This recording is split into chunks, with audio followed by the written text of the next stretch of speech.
Hi everyone, welcome back to another video from Tech Basics.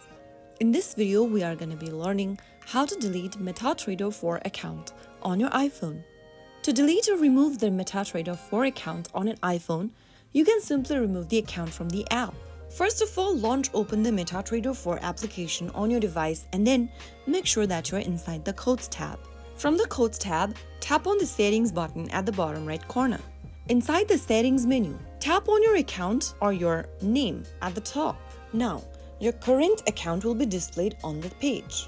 This will show the list of accounts you have added to Metatrader 4. Find the account you want to remove and swipe left on the account, and this will reveal the delete option. Tap the red delete button in order to remove the account from Metatrader 4 app. Deleting the account from the app does not delete the actual trading account with your broker. You will still be able to access your account through the broker's website or other platforms. So that's how you easily delete Metatrader 4 account using your iPhone.